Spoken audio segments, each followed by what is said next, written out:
Hey, Thomas Porter at Porter Barnwood here. I'm excited to be giving you another Bob Gurr video.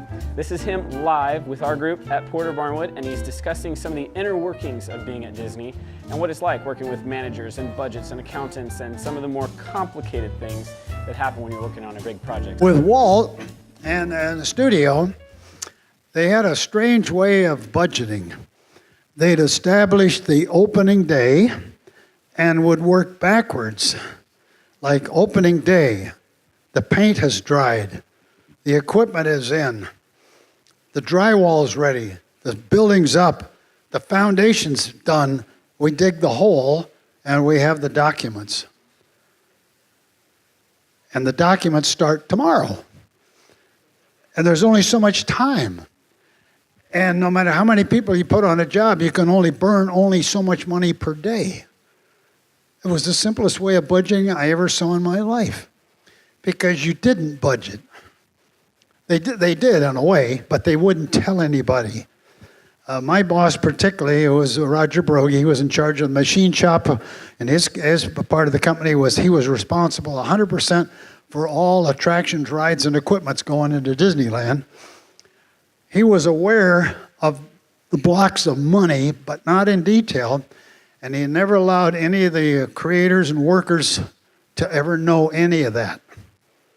So that meant we are 100% free to go to our heart's content to do it absolutely right, no matter what the complication or anything, because we didn't know what it cost and we didn't care. And it came out cheaper that way. It was much cheaper. The minute you get into budgeting, a budget, it's backwards. The people who do the budget never put their hands on a project. They're not machinists. They don't fabricate. They don't do anything. They don't design anything. They sit there and fiddle endlessly with a bunch of numbers till it looks good, and they know nothing about fabrication. They know nothing about the time it takes to do anything. So you have a straw man you set up that's called the budget. It's supposed to rule a project, and it's going to be in conflict 100% with everybody actually working. And all it does is make everybody mad, because the budget people are now upset that you didn't follow my budget. I'm sorry, sir, you don't know anything about anything. You just futz with the numbers. I'm the one that's designing or building it. So just get away. And that's the way we did it. All those years, up until about the 70s, then we started getting a little bit more serious. But that was the way things came out, very, very simple. And even the jobs that I did, like in Las Vegas, at no time was budget ever discussed. The number guys kind of had a broad view of what's going on, but don't interfere. The minute you phone up a department and say, you're going over budget, well, you psychologically upset somebody. Here's an example. I remember one day, in the machine shop, we had the guy that ran the machine shop floor was a guy by the name of Bob Booth, and then my boss Roger was on the phone, and there was a budget guy from the budget department.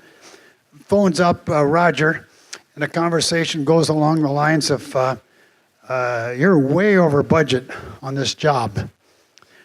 And Roger looks at me and he says, watch. So he yells out loud, shut the job down now.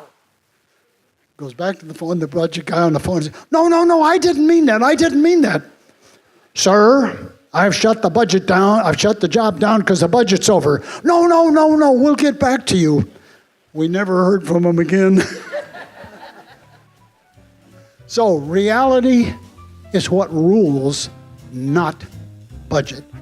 Thank you guys for tuning in. We hope you enjoyed that clip. If you like what you see, click subscribe, and we've got lots more coming. So if you want to know more about Porter Barnwood, some of the events we do, and the stuff that we build, check out porterbarnwood.com. The link is provided below, or shoot us an email. We'd love to hear from you. I'll see you again soon.